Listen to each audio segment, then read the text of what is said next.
And 1964 looks like it might be the year of the ballot or the bullet. Why does it look like it might be the year of the ballot or the bullet?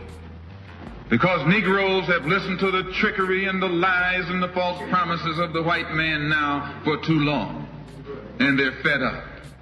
They've become disenchanted. They've become disillusioned. They've become dissatisfied. And all of this has built up frustrations in the black community that makes the black community throughout America today more explosive than all of the atomic bombs the Russians can ever invent.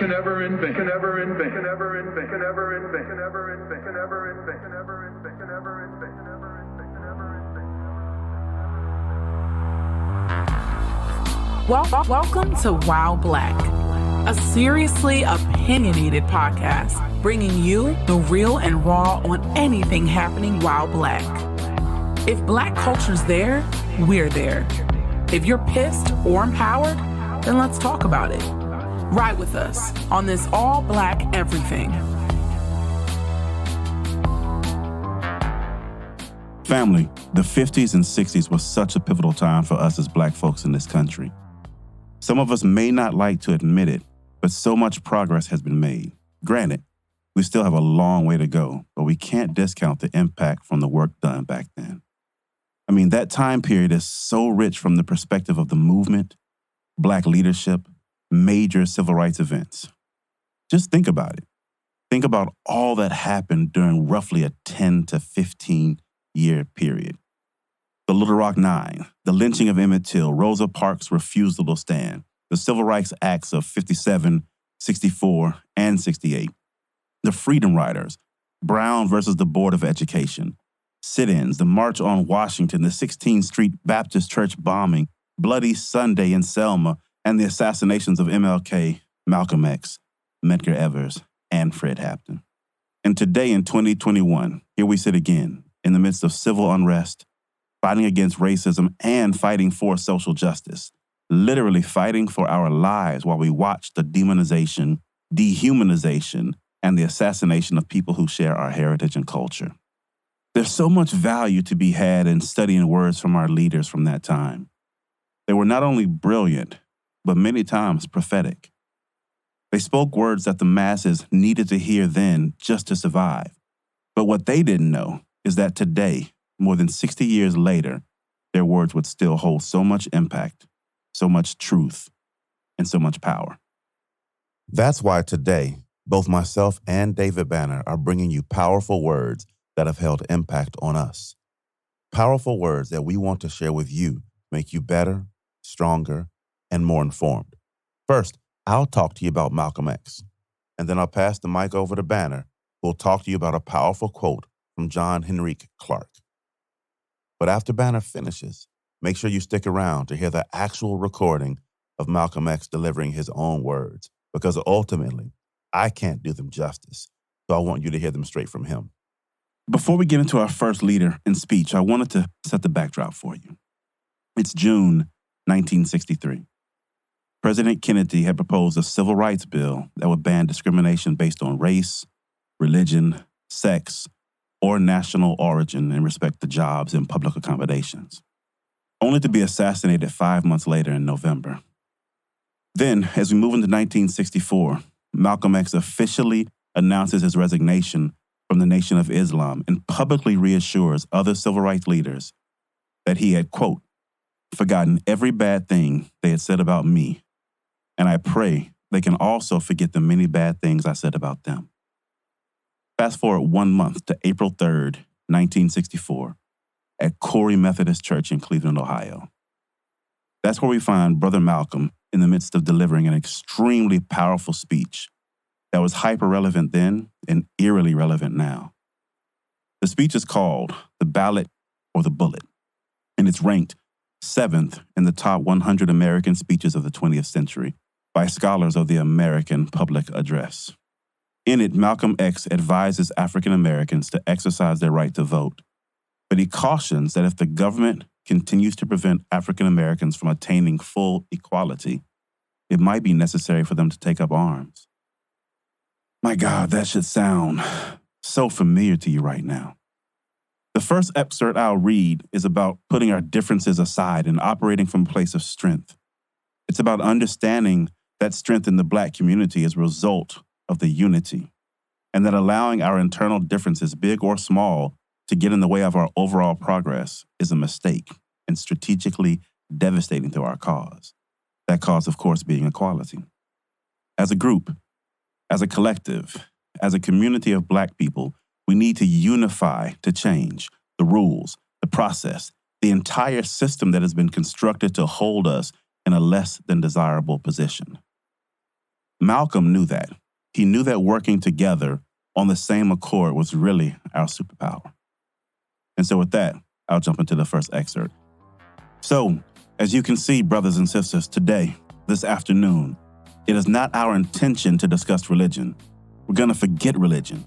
If we bring up religion, we'll be in an argument. And the best way to keep from arguments and differences, as I said earlier, is to put your religion at home, in the closet. Keep it between you and your God, because if it hasn't done anything more for you than it has, you need to put it away anyway. Whether you're a Christian, a Muslim, or a nationalist, we all have the same problem. They don't hang you because you're Baptist, they hang you because you're Black. They don't attack me because I'm Muslim, they attack me because I'm Black. They attack us all for the same reason. All of us catch hell from the same enemy. We're all in the same bag, the same boat. We suffer political oppression, economic exploitation, and social degradation. All of them from the same enemy. The government has failed us. You can't deny that. Anytime you live in the 20th century, 1964, and you're walking around here singing, "We shall overcome," the government has failed us. This is part of what's wrong with you. You do too much singing. Today it's time to stop singing and start swinging. You can't sing up on freedom, but you can swing up on some freedom. Cassius Clay can sing, but singing didn't help him to become the heavyweight champion of the world. Swinging helped him to become the heavyweight champion of the world. This government has failed us. The government itself has failed us. And the white liberals who have been posing as our friends have failed us. Whew. Wow. Tell me you felt that. Tell me you see how needed that message is today. Tell me you got something from it, right? Because people who oppose his words and the elevation of Black America, they got something from it. The people that wanted to see Malcolm fall did. They got something from it. The people who want to see me, you, us fail, do. The people who oppose you are better listeners, and that's on us. There's so many things in those words from Malcolm, so many things that we allow to divide us. Social class, educational status, political affiliation, zip code, what side of the city you live in. Hell, are you even Team Jeezy or Team Gucci? And don't get it twisted, right? It's not that these things aren't important, because they are, at least some of them. But damn, isn't our right to breathe more important? Isn't our right to equality more important? Isn't our right to raise carefree, worry-free children more important? We spend so much energy, time, and emotional capacity arguing amongst ourselves on topics that shouldn't matter nearly as much as our ability to drive down the street, survive a traffic stop, rent an Airbnb, shop in the store, play in the park, eat ice cream in our own living room, hell, sleep in our own bed. It's just my humble opinion. But we owe so much that it boggles me when we can't find our way to the same page just long enough to make change happen. We owe every civil rights activist. We owe every Black person or ally who was beaten, offended, harmed, hurt, or killed. We owe our children, the ones here and the ones yet to be born. We talk about being our ancestors' wildest dreams. And if that's true, then we need to understand that being our ancestors' dreams isn't free. It can't be. In return, we owe something. We owe them. We owe them hard work in creating a world so fair, so equal, so different from what they experienced that it's truly unimaginable to them. We are their wildest dreams, and in return, we owe them creation of a world they couldn't dream about on their best day. We owe them a world that makes every sacrifice they made worth it, every atrocity they survived or didn't survive worth it. We owe it to make sure that their living and dying was not in vain, but instead in dedication to what we would do with the tenacity and resilience they instilled into our bloodlines. We owe backwards and we owe forwards to the people who will call us their ancestors tomorrow. The people who will fulfill the dreams that we have today. We owe them. On to the next excerpt. And if you don't feel this one, then check your pulse because your heart ain't beating, your eyes don't see, and your ears can't hear. This excerpt was delivered in 1964, but you can't tell me that Malcolm wasn't in a prophetic state of mind when he uttered these words. I'm not even going to summarize this one because it's so clear and so relevant to us today. Just listen. 22 million Black victims of Americanism are waking up and they're gaining a new political consciousness, becoming politically mature. And as they develop this political maturity, they're able to see the recent trends in the political elections.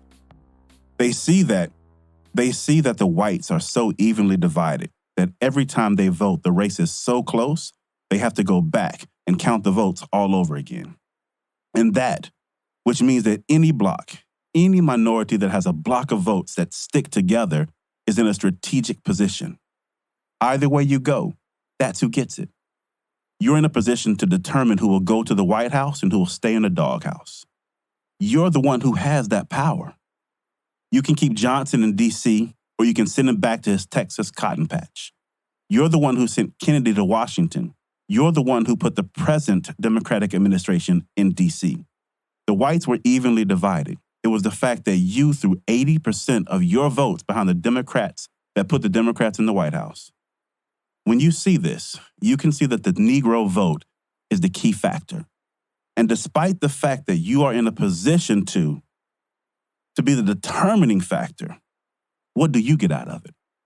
The Democrats have been in Washington, D.C. only because of the Negro vote. They've been down there 4 years.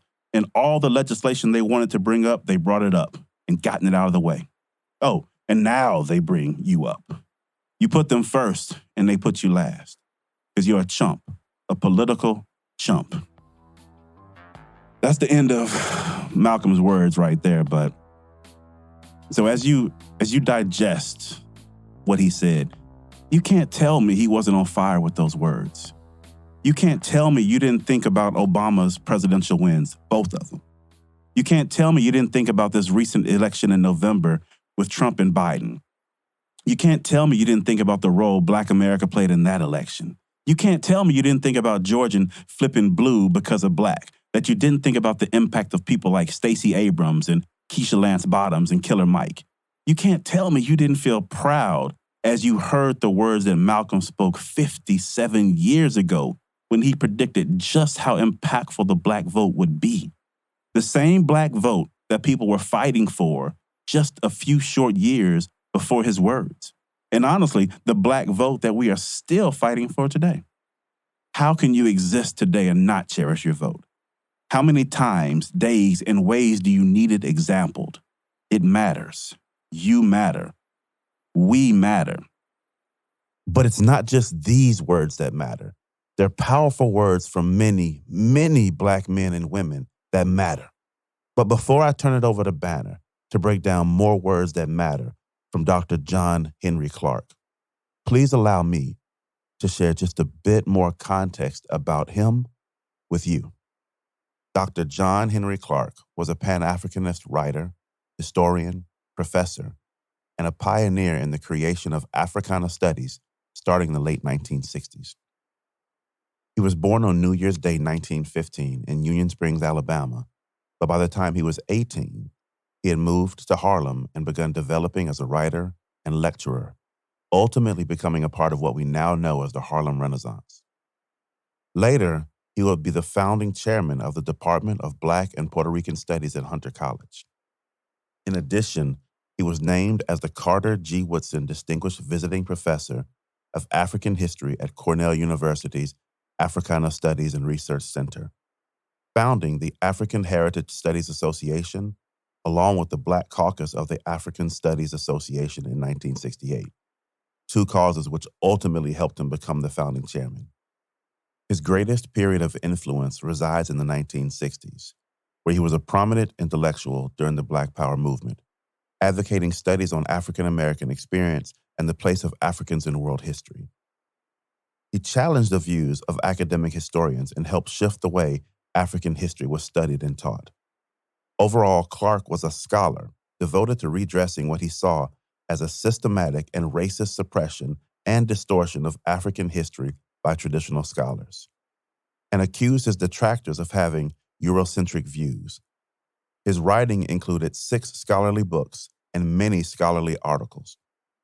So now that you know a bit more about Dr. Clark, I want to hand the mic over to Brother David Banner so he can share more words with you.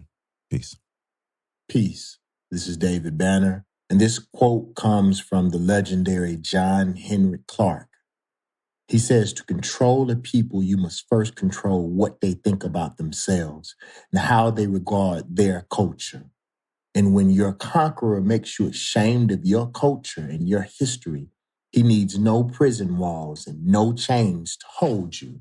You've heard me say on this show that I believe that most Black people don't like being Black or African or whatever we're calling ourselves this month. A lot of times people will hoop and holler and be what's cool at the time, and being so-called woke is what's popular. But I can tell by the way that we wear our hair, the people that we look up to, the people that we marry are significant signs about how we feel about ourselves. I said on the show one time, you should want your child to look just like you. And if your child doesn't, that is, in most cases, not all, a sign about how you feel about yourself. Or in some cases, your child is a reflection of what you would have wanted to be yourself. So from a religious standpoint, does the God that you pray to look like you? I remember Frantz Fanon saying, if you speak any language but an indigenous language that's connected to you, then to a certain degree, you have a vested interest in the people who are oppressing you, or you give up the control to the people who control the language. So people want to speak French, Russian, English, Spanish, anything but an indigenous language that's connected to you and your culture. Says a lot about you and who you want to give your control up to. The fact that in most cases, most Black people in America praise the two religions that were the most oppressive to Africans. The two religions, or the two groups of people who had the biggest vested interest in the transatlantic slave trade. We want to live by, work with, even think about, our children. We are one of the few groups of people who send our kids to get educated to go and work for the same people that plot and plan against us. Other groups of people don't send their children to school to go and work for us. We believe that anything but ourselves is better, or that they are better. Most of us, when we get money, when we get esteem, we take it and give it to other people. And I believe that's a tell sign of what we think of self. So if it is truly to control the people, you must first control what they think about themselves. Well, look at most of the movies that portray us, even the ones that we make. Most of the movies that are made by Black people have the same narrative that's made by white people. It's just Black people that's making movies to make white people comfortable. It's my belief. We can't even be Black in our own history. If you look at jokes, one of the biggest things somebody says, you African, whatever it may end up being. That is something to be proud of, not something to be joked about, not something to be played upon doing the dozens. You big nose, big lip. That's a positive trait. But our oppressor has turned it into something negative. For the most part, we don't really need another race of people to kill us. We'll do it. And I really think it's because of what other people have convinced us our worth is. I'll say this. Well, there was a murder in the club a couple days ago, and the guy, he didn't even run. He looked at the police and said, "I killed that nigga." As if he was doing the policeman a favor. One of the questions that I ask in just about every one of my lectures is, how do you feel about Black people? No matter what I tell you at this lecture, if you don't love or like being Black or African or whatever we're calling ourselves this week, then why would you want to buy with, spend with, protect, make them healthier if you don't love them in the first place? So peace to the elder John Henry Clark. My name is David Banner, and tune in to us on the David Banner podcast as well as davidbanner.com. Thank you. Peace, you guys. So as you can see, brothers and sisters, today, this afternoon, it's not our intention to discuss religion. We're going to forget religion. If we bring up religion, we'll be in an argument. And the best way to keep away from arguments and differences, as I said earlier, put your religion at home, in the closet. Keep it between you and your God. Because if it hasn't done anything more for you than it has, you need to forget it anyway.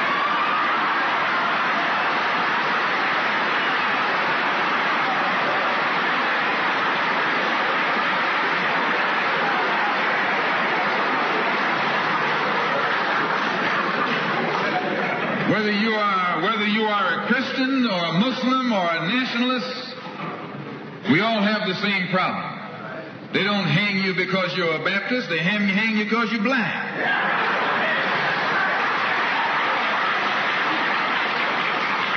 They don't attack me because I'm a Muslim, they attack me because I'm Black. They attack all of us for the same reason. All of us catch hell from the same enemy. We're all in the same bag, in the same boat. We suffer political oppression, economic exploitation, and social degradation. All of them from the same enemy. The government has failed us. You can't deny that. Anytime you live in the 20th century, 1964, and you walking around here singing, "We shall overcome," the government has failed.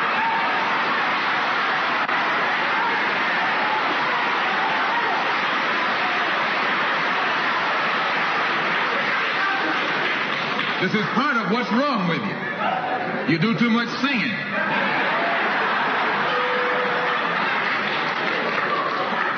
Today it's time to stop singing and start swinging.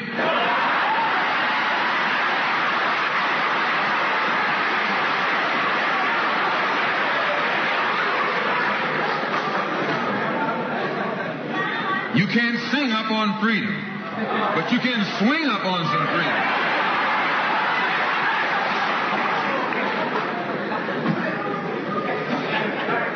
Cassius Clay can sing, but singing didn't help him to become the heavyweight champion of the world. Swinging helped him.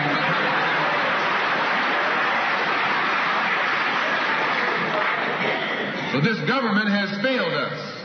The government itself has failed us. And the white liberals who have been posing as our friends have failed us. 22 million Black victims of Americanism are waking up. And they're gaining a new political consciousness, becoming politically mature.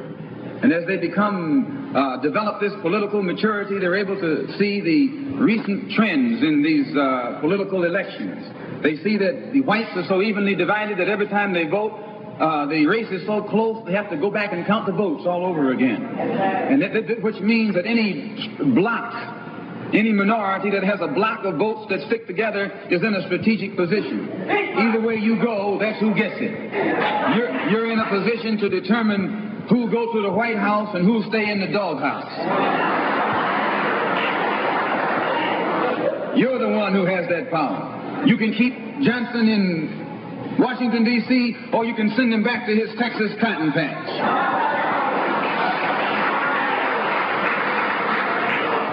You're the one who sent Kennedy to Washington. You're the one who put the present Democratic administration in Washington, D.C.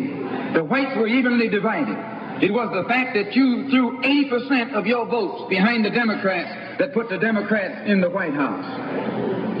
When you see this, you can see that the Negro vote is the key factor. And despite the fact that you are in a position to be the determining factor, what do you get out of it? The Democrats have been in Washington, D.C. only because of the Negro vote. They've been down there 4 years. And all other legislation they wanted to bring up, they brought it up and gotten it out of the way, and now they bring up you. And now they bring up you. You put them first, and they put you last. Because you're a chump, a political chump.